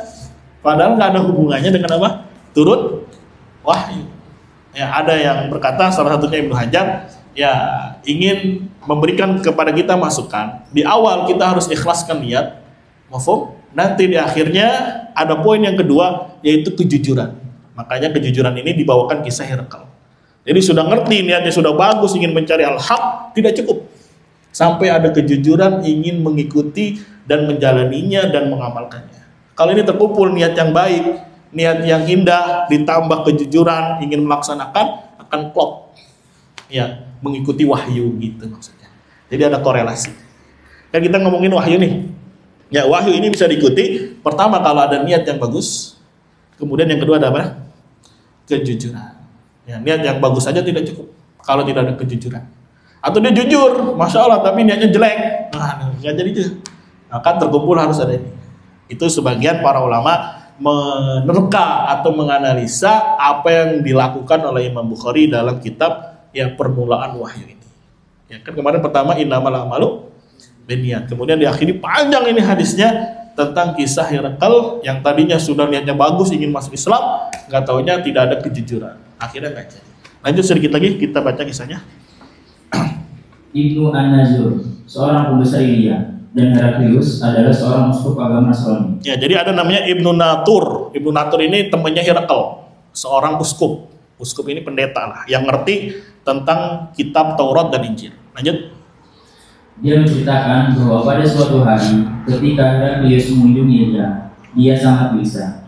Berkata sebagian komandan perangnya, sungguh kami mengingkari keadaanmu. Selanjutnya kata Ibnu Nazur, Heraklius adalah seorang ahli nujum yang selalu memperhatikan perjalanan bintang-bintang. Dia pernah menjawab pertanyaan para pendeta yang bertanya kepadanya. Pada suatu malam, ketika saya mengamati perjalanan bintang-bintang, saya melihat Raja Khitan telah lahir. Siapakah di antara umat ini yang dikhitan? Ya, jadi selain dia jago ahlu kitab, dukun juga. Herakl ini, dia bisa lihat bintang-bintang, nanti bisa baca gitu. Oh, ternyata ada yang begini-begini. Oh, lanjut. Jawab para pendeta, yang berkhitan hanyalah orang-orang Yahudi. Janganlah Anda risau karena orang-orang Yahudi itu. Perintahkan saja ke seluruh negeri dalam kerajaan Anda, supaya orang-orang Yahudi di negeri tersebut dibunuh. Yang ditanya ini siapa yang berkhitan? Yahudi. Udah, kata para penasihatnya, udah bunuh aja orang-orang Yahudi biar kamu gak gelisah gitu. Lanjut. Ketika itu dihadapkan kepada Heraklius seorang utusan Raja Bani Ghassan untuk menceritakan perihal Rasulullah SAW. Setelah orang itu selesai bercerita, lalu Heraklius memerintahkan agar dia diperiksa. Apakah dia berkhitan ataukah tidak? Seusai diperiksa, ternyata memang dia berkhitan. Lalu diberitahukan orang kepada Heraklius. Heraklius bertanya kepada orang tersebut tentang orang-orang Arab yang lainnya. Dikhitankah mereka ataukah tidak? Dia menjawab, orang Arab itu dikhitan semua. Heraklius berkata, inilah Raja umat. Sesungguhnya dia telah terlahir. Kemudian Heraklius berkirim surat kepada seorang sahabatnya di Roma yang ilmunya setara dengan Heraklius untuk menceritakan perihal kelahiran Nabi Muhammad SAW. Sementara itu, ia meneruskan perjalanannya ke negeri Himsa. Tetapi sebelum tiba di Himsa, balasan surat dari sahabatnya itu telah tiba terlebih dahulu. Sahabatnya itu menyetujui pendapat Heraklius bahwa Muhammad telah lahir dan bahwa beliau memang seorang nabi. Heraklius lalu mengundang para pembesar Roma supaya datang ke tempatnya di Himsa. Setelah semuanya hadir dalam majelisnya, Heraklius memerintahkan supaya mengunci semua pintu. Jadi habis diskusi udah sepakat nih kita mau masuk Islam nih. Ya, pembesar-pembesarnya dia main kumpulin, pintu-pintu dia main ditutup. Itu pengen mengumumkan saya masuk Islam. Terus kemudian dia berkata, wahai bangsa Rum, maukah Anda semua beroleh kemenangan dan kemajuan yang gilang-gemilang, sedangkan kerajaan tetap utuh di tangan kita? Kalau mau, akuilah Muhammad sebagai nabi. Wah, Masya Allah. Mendengar ucapan itu, mereka lari bagaikan keledai liar, padahal semua pintu telah terkunci. Melihat keadaan yang demikian, Heraklius jadi putus harapan yang mereka akan beriman. Percaya kepada kenabian Muhammad. Lalu diperintahkannya semuanya untuk kembali ke tempatnya masing-masing seraya berkata, sesungguhnya saya mengucapkan perkataan saya tadi hanyalah sekedar menguji keteguhan hati Anda semua. Kini saya telah melihat keteguhan itu. Lalu mereka sujud di hadapan Heraklius dan mereka senang kepadanya. Demikianlah akhir kisah Heraklius. telah diriwayatkan oleh Sholih bin Kaisan dan Yunus dan Ma'mar dari Az-Zuhri. Iya. Jadi setelah ngeliat pada kabur, waduh kayaknya nggak mungkin ini beriman nih. Kabur nanti kacau nanti kerajaan ini. Ya sudahlah, kita nggak jadi beriman, ngeprank aja, maaf katanya. Saya cuma ngeprank aja. Ya, saya cuma pengen nguji keteguhan kalian kepada saya. Ya, setelah dibilang itu semuanya sujud kepada siapa? Herakal. Akhirnya dia mati dalam keadaan apa? Ya, kafir. Nasallallahu ya. Assalam. Ya, ini namanya inat. Ya, pahami ini namanya apa? Inat. Inat itu menentang, melawan setelah tahu al-haq. Ya. Jadi dia belajar, orang belajar, tapi setelah tahu al-haq dia malah melawannya atau memusuhinya, itu namanya inat. Ada yang namanya i'rad. I'rad itu berpaling. Jadi ada orang yang belajar, bodoh amat. Dia nggak mau belajar, dia nggak mau tahu. Padahal dia mampu sebetulnya kalau mau belajar, dia bisa karena akses ada semuanya. Tapi dia nggak mau belajar, ini namanya i'rad. I'rad itu berpaling, cuek. Ada yang namanya jahil. Jahil itu memang dari awalnya nggak dapat dia sarana ilmu. Fasilitas-fasilitas nggak ada. Dia nggak tahu apa-apa lah. Apa yang bisa diketahui orang semuanya nggak ada. Maklumat-maklumat yang ingin dia capai nggak ada, nggak tersedia. Maka ini namanya jahil, bodoh. Jadi pahami nih 3 poin ini, ada jahil, i'rad, dan apa? Inat. Dan ini kalau dia melakukan kekufuran, semuanya dikatakan kafir. Ya, kalau dia melakukan syirik besar, semuanya dikatakan apa? Kafir. Pahami ya? Nah, ini kisah ini mungkin bisa jadi ibrah buat kita. Ya, bagaimana dia betul-betul mengetahui al-haq, tapi ternyata di akhirnya tidak ada kejujuran di dalam hatinya. Khawatir ya, mati dalam keadaan apa? Kafir. Nasallallahu ya. Wassalam. Ya, dan jangan pahami kan kalau saya mah sudah bersyahadat Ustaz. Akan kembali lagi ke konsep iman. Ya, iman juga bisa rusak dengan sebab inat. Ya, bisa hancur, bisa lebur, hilang. Ya, jangan bahagia, jangan tertipu, udah syahadat, sudah sholat. Ya, tapi malah menentang al-haq, menentang tauhid, ini bahaya buat dia. Mafhum? Ya, ini karakternya orang-orang munafik seperti ini. Sholat ya sholat, puasa ya puasa. Tapi ternyata ketika ada yang paling inti pelajaran dari agama Islam yaitu tauhid, malah diapain sama dia? Dibenci, ditolak, ya, dimusuhi para pendakwahnya. Mafhum, dijauhkan manusia dari jalannya. Ini termasuk karakter orang-orang munafik. Nasallallahu ya. Wassalamah, semoga Allah jaga kita, semoga Allah lindungi kita, semoga Allah wafatkan kita di atas iman. Amin ya rabbal alamin. Ya, ini tangam nih, cerita luar biasa nih. Ya, dari kisahnya siapa? Herakal. Jadi Herakal itu hanya terkumpul ilmu. Herakal hanya terkumpul ilmu. Ma'rifah. Ya, di sisi Jahmiyah, ini jadi apa dia? Muslim. Di sisi Asy'ariyah, Muslimnya. Mafhum, tapi nggak begitu konsepnya. Ya, mafhum. Ketika dia mau mengajak manusia bersyahadat, nolak, dia juga nggak mau. Kemudian tidak ada perbuatan, nggak ada sholat, nggak ada ini dan seterusnya. Walaupun ada hati i'tiqad akan benarnya Nabi Muhammad. Ya, akan benarnya risalah yang dibawa oleh Nabi Muhammad Sallallahu Alaihi Wasallam. Tapi tidak memasukkan Herakal ke dalam Islam. Ya, ada pertanyaan sampai sini? Barakallahu fikum.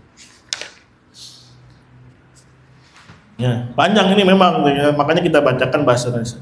Kalau antum mau cari di googling, ketik aja hadis Bukhari ke-7 atau ke-6? 7. Ya, tapi kalau di sini kayaknya ke-6 tadi yang anak kirim ya. Ya. Ada pertanyaan? Fadhalu barakallahu fikum. Habis ini kita bahas Kitabul Iman ya. Jadi setelah turun wahyu yang dibahas malah apa? Yang lebih inti adalah iman. Nanti kita lihat bagaimana Bukhari membuat ibaratnya konsep iman di sisi Bukhari rahimahullah.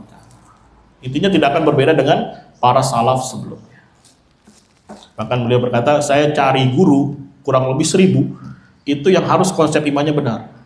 Dari 1000 guru tuh, ya beliau pilih-pilih.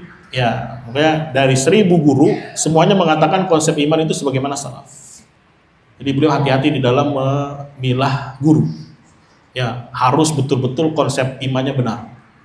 Walaupun ada beberapa 1-2 yang keliru dalam konsep iman, tapi ada pertimbangan di balik itu sehingga beliau memasukkan. Ada pertimbangan khusus. Ya, tapi secara jumlah, secara total, ya beliau tidak akan mengambil ilmu kecuali dari guru yang memang konsep imannya benar. Cukup, ada pertanyaan? Paham Miro kisahnya? Ya Pak. Ustaz tadi disampaikan Rasulullah itu yang paling dermawan dan di bulan Ramadan itu lebih dermawan. Ya. Artinya ini dermawan. Kalau kaum kan itu mengartikannya murah ya. Ya. Memberikan dalam materi itu waktu disampaikan oleh Ustaz tadi dermawan dalam hal Waktu. Iya, murajaah. Apakah yang benar itu yang tadi yang dalam hal mana ajwad itu dermawan, karim, dan karim ini luas maknanya. Nanti kita bahas di nama Allah Al-Karim. Ada nama Allah Subhanahu wa taala apa? Al-Karim. Ya, intinya kita lihat momennya apa. Ketika lagi bulan Ramadan, maka karimnya di sisi apa itu. Ya, tinggal kita lihat aja ceritanya, konteksnya. Oh, karim di dalam murojaah Al-Quran atau meluangkan waktu. Ya, berbeda dengan di luar Ramadan. Nabi karim juga, tapi mungkin dalam sisi yang lain. Tapi kita lagi konteksnya lagi berbicara di bulan apa? Di bulan Ramadan. Tapi inti dari karim itu memang menderma, ya apa namanya, pemurah atau dermawan. Tapi tinggal dilihat objeknya apa. Tinggal dilihat apa? Objeknya kita lihat ruang dan waktunya. Kita lihat ruang dan waktunya. Wallahu a'lam bishawab. Ada lagi pertanyaan? Ya. Kalau misalkan seorang memiliki kerja itu boleh sholat belakang? Boleh apa? Sholat di belakang. Sholat di belakang. Intinya ya, kalau kita bahas di ilmu fikih bab imamah, ya para ulama yang sepakat itu tidak boleh sholat di belakangnya, bahkan kita sholatnya bisa batal kalau memang dia pelaku syirik besar. Kita tahu nih ya, dia sering melakukan praktek syirik besar. Ya kalau sudah tahu jangan sholat di belakangnya, batal sholat kita. Afum. Yang terjadi silang pendapat besar itu ahlul bidah. Ya, mafhum? Maka di sana terjadi silang pendapat yang hebat. Begitu juga orang-orang fasik saja, orang fasik, yaitu terjadi silang pendapat kita boleh sholat di belakangnya atau tidak. Mafhum? Ya, apalagi ini lebih besar dari fasik, yaitu melakukan apa? Ya, kebid'ahan. Dan bid'ahnya itu bukan bid'ah kecil, menjerumuskan kepada apa? Kekufuran. Dan itu bisa jatuh dia di dalam membatal keislaman ketika dia tidak mau mengkafirkan orang-orang yang telah Allah Subhanahu wa taala kafirkan. Baik dia kafir asli maupun kafirnya yang muncul. Tadinya dia menisbatkan diri kepada Islam, kemudian apa? Ya, dia melakukan kemurtadan. Datang dia nih, dai-dai irja tidak mau mengkafirkan dia. Ya banyak fatwa dari Syekh bin Baz atau Syekh Fauzan untuk melarang sholat di belakangnya. Karena ibaratnya kita tawakuf ini. Ini orang Islam atau enggak gitu kan? Ya, dan secara naluri saja ya, secara karena berbicara pakai logika saja. Ya, misalkan ini ada barang bagus, ada barang jelek gitu ya. Kira-kira antum pilih yang mana kalau misalkan dua pilihan ini? Itu pasti pilih yang bagus ya, secara fitrah. Nah sekarang ada barang nih acak-acakan gitu, ambil enggak, ambil ambil. Ya, kira antum ambil atau tidak? Ragu gitu. Ya, apakah ini benar barangnya bagus atau tidak? Ngeliat ulasannya jelek semuanya. Ya, kan kalau orang beli belanja di mana? Online shop, paling enggak dia baca apanya? Ulasan, baca rating. Ini dalam perkara dunia saja, kita kalau ngeliat ada barang nggak bagus, kita ragu dan seterusnya, kita tinggalkan. Ya, apalagi dalam masalah kita bermakmum di belakangnya, yang itu kembalinya kepada sahnya sholat kita atau tidak. Ya, dalam bentuk jazr itu apa namanya, boykot kepada dia, mafhum. Ya, terlebih kalau dai-nya ini sudah disampaikan, sudah dijelaskan akan kekufuran orang-orang melakukan syirik besar. Ya, itu lebih parah lagi, mana? Ya, bisa jatuh dalam membatal nomor apa? Nomor 3. Ya, ditambah lagi kekufuran yang lainnya, ya menormalisasikan apa namanya demokrasi, Pancasila dan seterusnya. Jadi jangan dipahami kesyirikan itu dalam bab uluhiyah saja, bahkan dalam bab tahkim saja itu pun masuk di dalamnya. Nasallallahu alaihi wasallam. Maka banyak fatwa terutama dari Syekh bin Baz atau Syekh Fauzan untuk tidak sholat di belakangnya. Ya. Terlebih kalau antum sudah tahu dia ini sudah dikasih dalil dan seterusnya. Tapi kalau misalkan antum belum tahu, ya sudah, bab waro kita menjaga ya hati-hati kita supaya sholat kita bisa diterima di sisi Allah, tinggalkan. Walaupun antum sholatnya munfaridan sendiri. Ya, walaupun antum sholat tetap di masjid tapi nunggu dia selesai sholat sendiri, labas. Ya, mendingan sah sholat kita munfarid daripada berjamaah tapi apa? Tidak sah. Itu betapa kerasnya ya para ulama untuk menghindari fitnah ini, untuk menjaga ya nilai-nilai keimanan itu. Nasallallahu alaihi wasallam. Semoga Allah jaga kita. Kecuali antum sholat di belakang mastur hal. Mastur hal itu yang kita tidak tahu kondisi dia. Misalnya antum di rest area, ada imam, ya udah masuk aja, nggak usah ditanya dulu, bentar ya, gue cek dulu imamnya nih, lu akidahnya apa. Kalau di tengah jalan kita nggak tahu, tapi kalau kita sudah tahu, ya udah tahu busuk gitu, masa masih dimakan juga, nanti malah kita yang kena racun, ya malah kita yang kena apa? Nah, dan kalau kita baca kalam ulama, bid'ah irja ini bukan bid'ah yang ecek-ecek, besar. Bahkan lebih parah dari bid'ahnya Jahmiyah ya dalam masalah iman, dalam apa namanya Asy'ariyah. Ya Murji'ah zaman sekarang itu lebih parah. Kenapa? Lihat, Murji'ahnya Jahmiyah itu kalau orang berilmu tentang haknya Allah, muslim dia. Ya. Jadi kalau orang jahil tentang Allah, tentang la ilaha illallah, kafir. Di sisi siapa? Jahmiyah. Tapi di sisi orang-orang Murji'ah belakangan, muslim, ya. Kenapa dia melakukan kesyirikan? Jahil dia. Jahil gimana? Dia jahil nggak tahu la ilaha illallah, jahil nggak tahu konsep ibadah. Yang penting kan dia sudah sholat, yang penting sudah bersyahadat. Itulah intinya Murji'ah. Jadi lebih parah nih. Mafhum ya? Ya, maka pelan-pelan aja baca terus, nanti akan dapat titik temunya. Bahwasanya memang fitnah apa namanya bid'ah irja ini luar biasa. Akhirnya membuang nafi, membuang syarat ilmu. Ya, ketika orang dibilang jahil tapi masih muslim, berarti kan ada yang gagal syarat. Syarat pertama lagi, syarat apa? Ilmu. Ya, masa orang jahil jadi syarat checklist, masa? Padahal orang Jahmiyah aja nggak berani. Orang Jahmiyah nggak berani. Ya, bahkan dia kalau ada melakukan syirik besar dikafirkan langsung oleh Jahmiyah. Jahmiyah zaman dulu. Kalau sekarang syiriknya luar biasa dalam rububiyah, dalam uluhiyah, dianggap masih apa? Muslim. Ya. Orang yang berakidah wahidatul wujud dianggap masih apa? Muslim. Padahal di zamannya Wali Songo katanya orang yang wahidatul wujud diapain? Dibunuh. Ini masih diapain? Dianggap muslim. Ya. Jadi jangan dipahami zaman sekarang lebih indah, enggak. Tidaklah zaman datang setelahnya pasti lebih apa? Lebih jelek. Ya. Yang penting kita tahu konsep yang benar, kemudian kita bisa punya break, apa itu break tuh? Rem. Ketika ada peristiwa di depan kita yang bisa menghancurkan kita. Ya terserah tuh mau jadi apa, mau pedagang, mau ini, ada yang mau kerja di pemerintahan misalkan, selama itu mubah, kita punya break dia, punya rem supaya apa? Jangan sampai terjatuh dalam ya syirik besar atau yang bisa malah merusak sholat kita. Assalamualaikum. Beda kalau sholat-sholat besar, misalkan kadang masih diberi rukhsah seperti Jumat, ya sholat Id. Tapi yang sholat-sholat wajib yang sehari-hari ini perhatikan siapa imam kita. Atau misalkan punya anak perempuan, kan nggak sembarangan milih mantu. Ya, apalagi ini dalam memimpin apa? Sholat kita, pas sembarangan. Ya, yang penting ilmu ya. Antum paham orang ini memang begini karakternya. Kecuali tadi mastur hal. Apa mastur hal?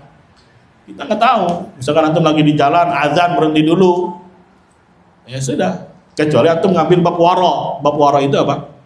Kehati-hatian. Antum lihat indikasi. Wah ini kayaknya masjid geng hijau nih, misalkan gitu. Ya kehati-hatian aja. Bukan berarti menuduh, tidak. Karena nggak boleh antum menuduh tanpa bukti. Oh dia ini adalah musyrik. Ya.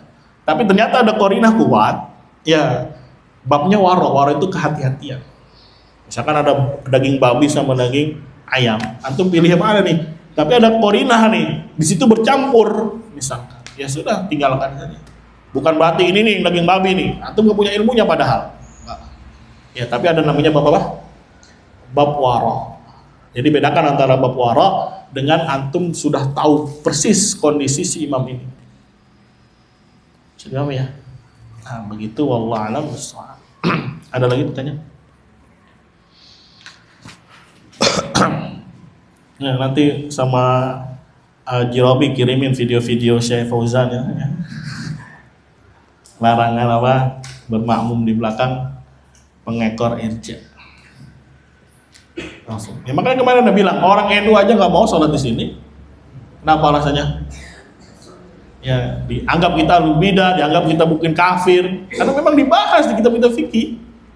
Ya di dalam bab memilih imam. Masa antum ya udah belajar tauhid slow-slow aja. Apa lu Ustaz yang muslim Ustaz dia udah ngomong la ilaha illallah, dia sholat juga, dia haji, Pak Haji lagi. Nggak gitu konsepnya. Apa? Ya, ayo. Nah ini Ustaz, masjid yang dibangun di bekas pajak kayak Salsat, Salsat nggak ada tuh. Itu gimana Ustaz masjid itu? Bangunnya di mana? Salsat biar pakai sekali masih besar. Nah kita sholat itu kan masih dari pajak itu bisa itu gimana Ustaz? Ntar murajah dulu ya. Khair insyaallah. Ada lagi yang lain?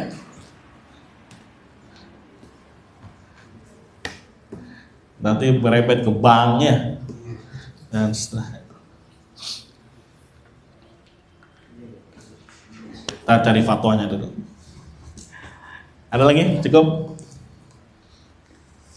Ya. Semoga bisa kita karena apa yang kita pelajari hari ini.